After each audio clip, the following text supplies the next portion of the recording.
Hello, I'm Paul Glumaz, and today is the 20th of February 2018, and I'm an activist in the LaRouche movement.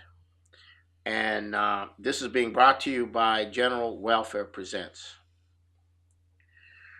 We're at a point now in the ongoing process where you have,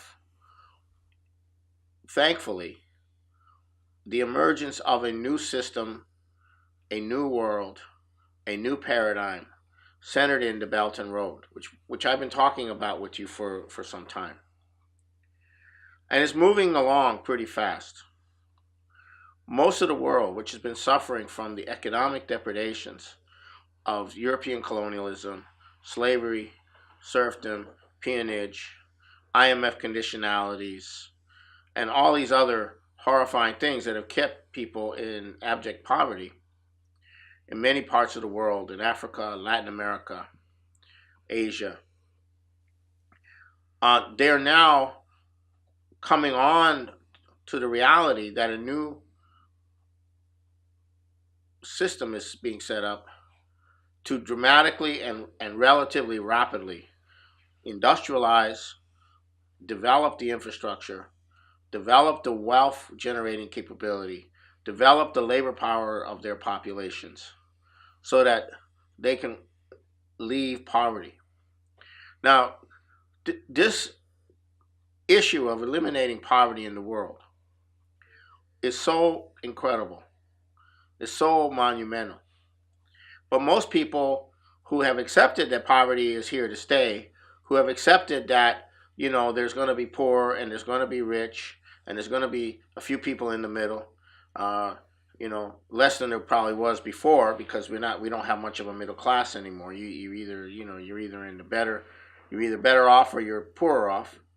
But the idea of eliminating poverty for every human being on the planet, which is the policy intention of the Chinese Communist Party with Chinese characteristics, and is the policy of the nation of China to eradicate poverty in the world, in the entire world, within 32 years. You have to understand that this goes against the most ingrained colonial mentality, which has continued to exist after the World War II, nonetheless, through the Cold War and through the neocolonialism of the international financial system, which the United States has been a part of, unfortunately.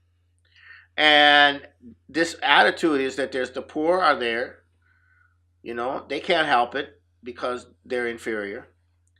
And the best thing you can do is get as much work out of them as you possibly can, because they're not the people that really matter. The people that really matter are the ones who have been chosen for a better life.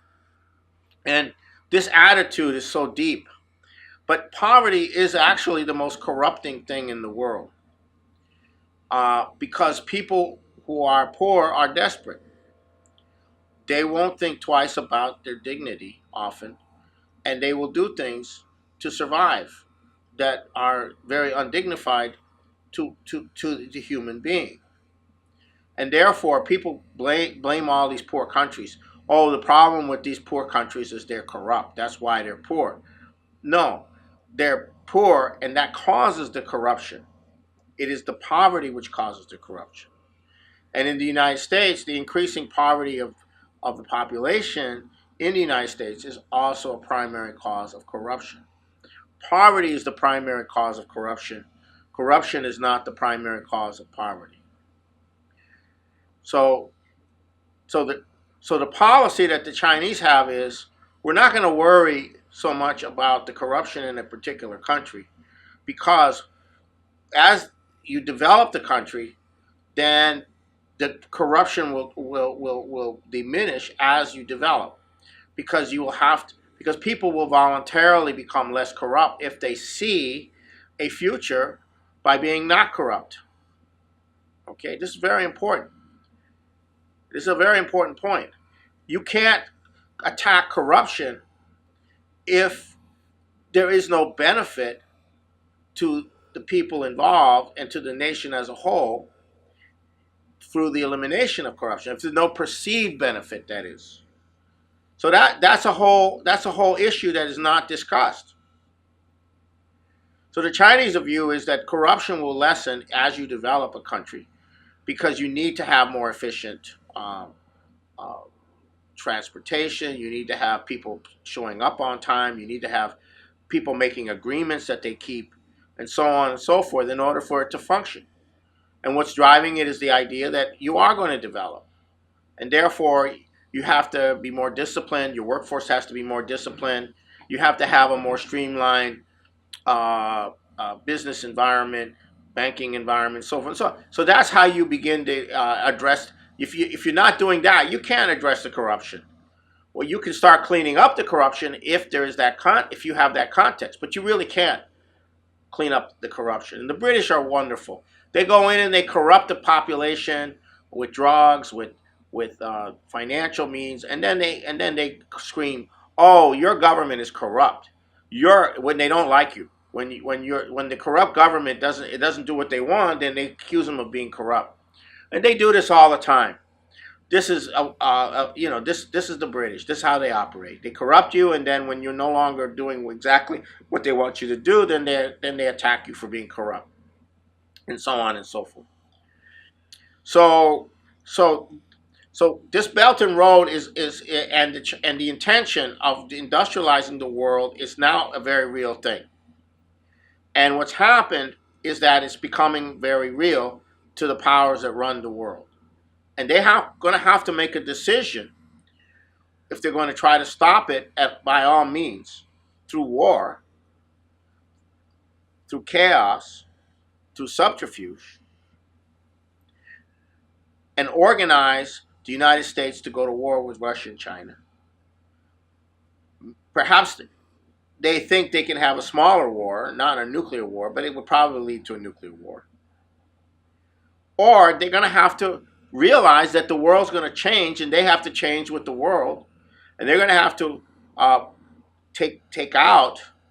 reorganize the financial system so that it functions to provide real credit for a real economy, and so that they can participate in the global industrial process, or implement a Glass-Steagall credit system, industrial development system after the collapse of the banking system, because the collapse of the banking system will be coming. And it's not so much will it come or won't it come, it's about what you're going to do when it comes. And that's the issue. What are you going to do when it comes? What is the country going to do when it comes? And that's the whole question of the LaRouche's four laws, is what is Donald Trump, if he happens to be the president, going to do with the Congress? Now, Donald Trump last Friday went to the infrastructure committee of the Senate, and it was very interesting, because this plan for infrastructure is not really Donald Trump's plan. It's basically 20%. It's something like $200 billion over 10 years, something like that, $200 billion over 10 years, in which 20% comes up is provided by the government, which is about 20 billion a year, and it's set up by Wall Street so that they have to cut other parts of the budget in order to come up with the 20 billion. And then the private sector, the state, and other sectors come in with the other 80%. Well, that's assuming that they're going to do that. That's not a plan. And the United States needs $8 trillion of infrastructure development over the next 10 years, not 200 billion. They need 40 times more. Okay? Not, if they're really going to rebuild the United States. Now, the credit can be issued to do that. Once you establish Glass-Steagall, and there's many ways to do it. So Donald Trump was talking to these senators, and what he said was, look, we spent $7 trillion in the Middle East at war. $7 trillion. And we can't even get a bridge built here. We can't even finance building a bridge. What? Now you figure that one out. And what does that mean? That means Trump knows the whole thing is a screwed up situation. Right? So the government could spend $8 trillion to rebuild the United States.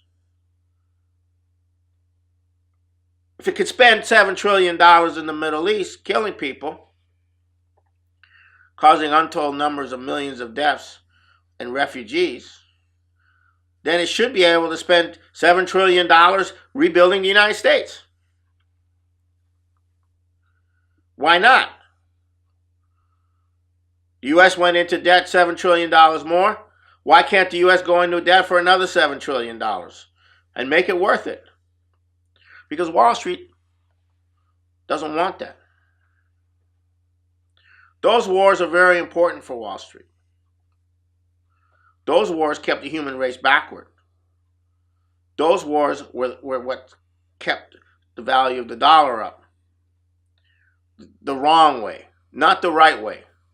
Now I'm going to say the United States has the potential to develop very quickly and surpass every other nation in the world, including China, if it were to completely change its orientation.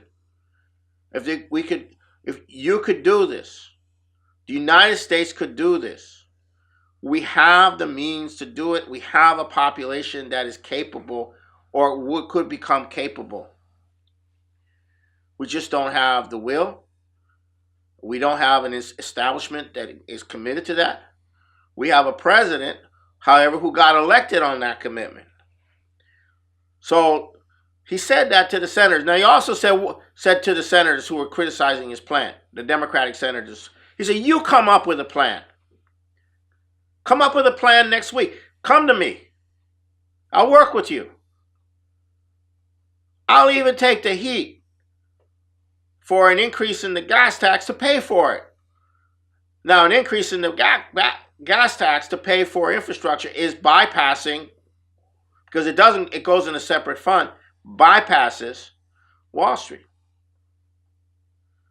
He said that to these senators, these Democratic senators. But Trump is the worst president in the history of the United States, according to all of the political scientists, a consensus. And Obama has now gone from 18th to in the top 10. Well, who are these people? They're political scientists, right? Of course they're going to think that Donald Trump is the worst president because they've all been,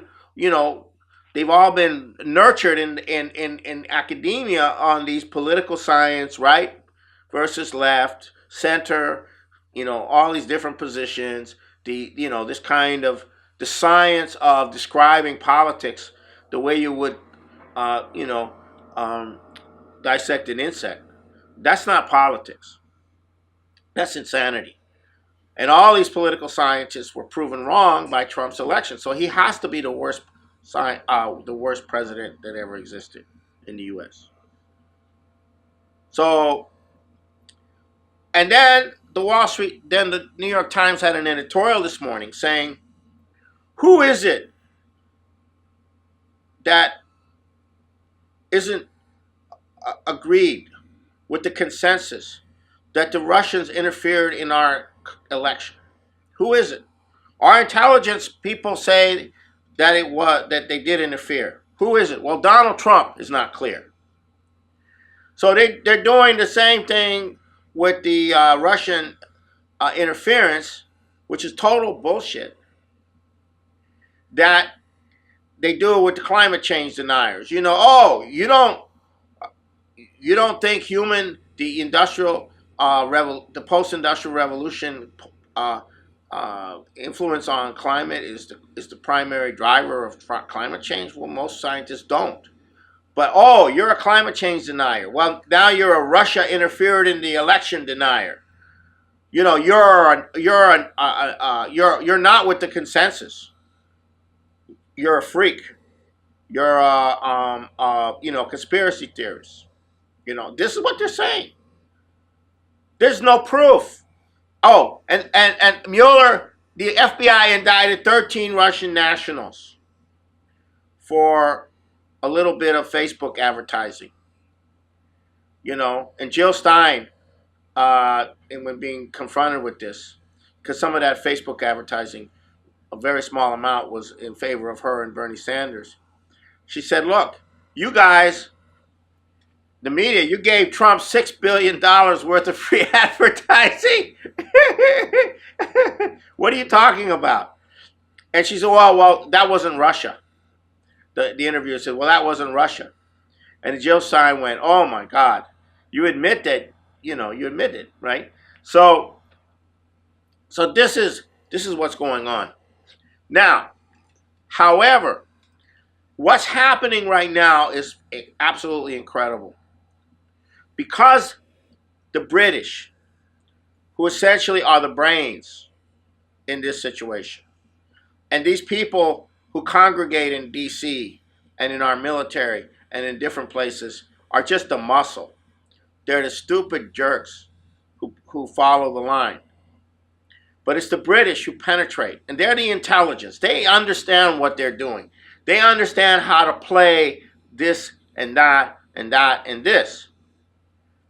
Well, they decided Trump has to go. We cannot have Trump as president during this period. So they went to try to get him out of office. And they were already preparing this for the election because they were concerned that he might win. And they were trying to defeat him, but they were also preparing to remove him if he were elected. And that's the substance of all of this stuff that's coming out now on the FIFA warrants and the cozy relationship between Christopher Steele and the State Department and the Clinton campaign and John McCain's people and the DOJ and the intelligence community, MI6. So he was the guy that was also running the Litvinenko affair, the FIFA business, where they tried to nail Russia. So he was running for the British these operations to poison the relationship between Russia and the United States. He was also very much involved in the whole Ukraine situation, providing for the State Department 100 memos on intelligence on Ukraine and the Russian-Ukrainian situations. He was very much embedded in all areas as the highest ranking active operative of British intelligence in the United States. And he was also leaking to the media, and all of these people didn't know. This is all coming out in the by Devin Nunes. So they're exposing. So in going after Trump, they're opening the door for an expose of their own of their operations, and now the British are starting to be exposed as the directors and brains behind all of this stuff. And then you had this event in Florida where this guy, what's his name? Nicholas Cruz, right? Who'd been advertising for a year that he was going to go shoot up the school. And everybody was complaining to the law enforcement and to the FBI. And they did nothing. And then they say they couldn't do anything afterwards. And they tried to, do the usual, we love you, we care about you, we're going to do the right thing, we're protecting you. The usual FBI mantra. Judge Jeanine on Fox on Saturday did something absolutely spectacular.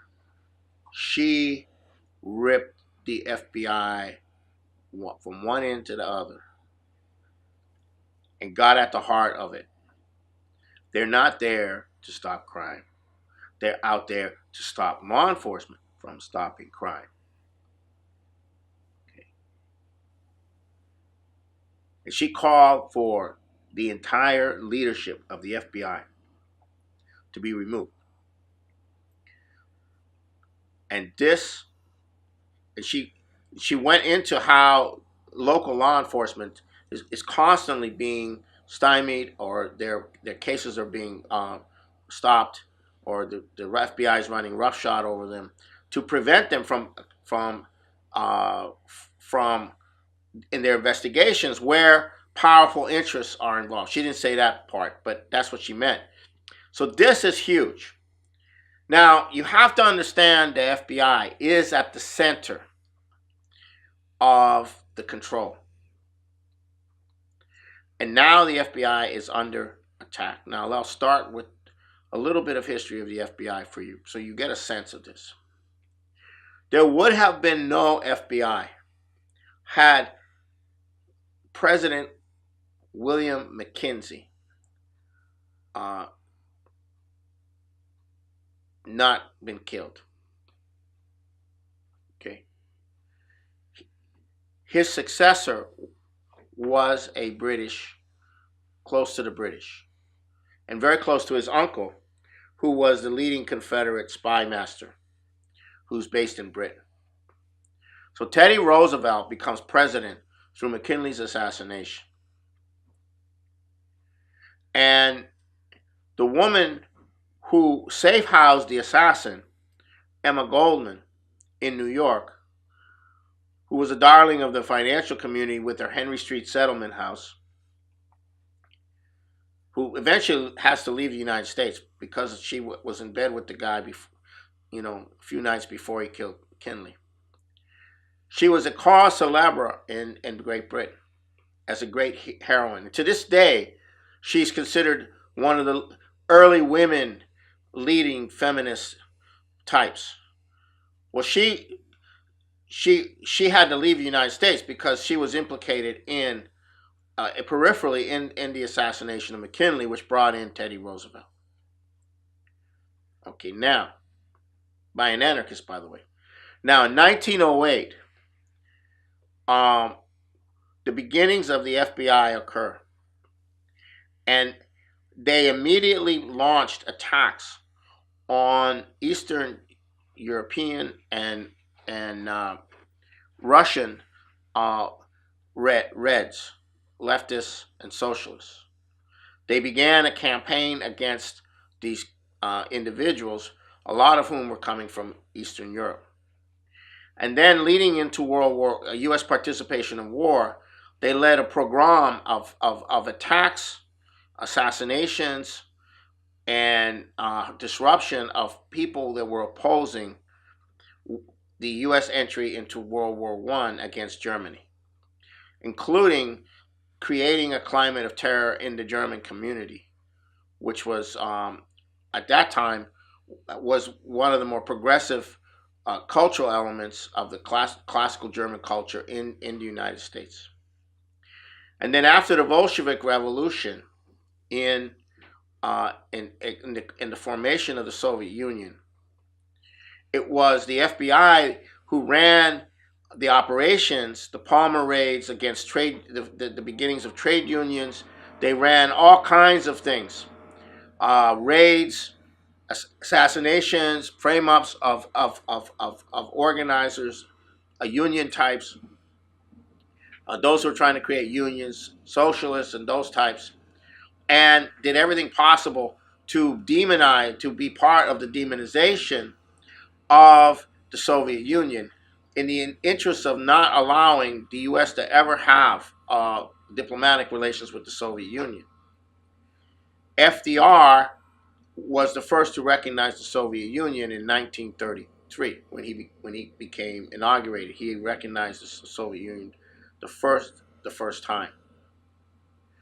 The FBI ran the witch hunt, ran covert operations against the trade unions, against socialists, against they ran blackmail operations. They forced a large section of the entire population to take a loyalty oath, and all these things. They ran that all under J. Edgar Hoover from the late 40s all the way into the Hoover period.